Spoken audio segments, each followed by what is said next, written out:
Janë të kaluar mosmarrëveshjet e komunës së Tetovës dhe 4 pronarëve, objektet e të cilëve duhet që të rënohen në lagjen Drenovec për të vazhduar ndërtimi i bulevardit Blagoja Toska mbi kazermën e qytetit të Tetovës.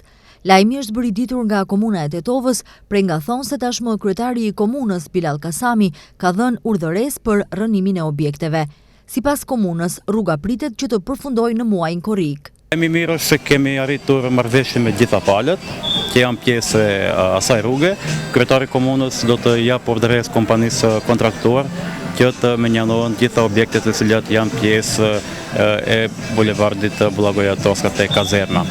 Besojmë që brenda muajit korrik edhe çështja e tamponizimit dhe asfaltimit edhe trases do përfundojnë dhe bulevardi do të jetë i hapur për gjithë qytetarët. Është arritur marrëveshje me gjitha palët, tani nuk kemi ndonjë problem me pronarët, tani është vetëm çështje e dinamikës punës derisa do arrijmë që të hapim këtë bulevard.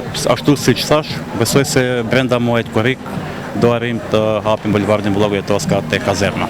Qytetarët nga ana tjetër vazhdimisht kanë kërkuar që kjo rrugë të përfundojë sa më shpejt. Kjo rrugë prej rreth 450 metrave ishte e lënë në gjendje kritike për shumë gjatë, pa asfalt, plot gropa dhe balt, sidomos gjendja më e keqe është kur ka reshje të shiut apo borës. Me asfaltimin e këtij segmenti rrugor pritet të lehtësohet komunikacioni për hyrje dhe dalje nga qyteti. Banorët e kësaj lagjeje shumë herë janë ankuar për gjendjen e keqe të rrugës dhe kanë kërkuar asfaltimin e saj. Pavarësisht premtimeve nga autoritetet, në terren nuk u ndërmor asgjë me vite. Madje në fund të vitit 2022, banorët e kësaj lagjeje dolën edhe në protestë.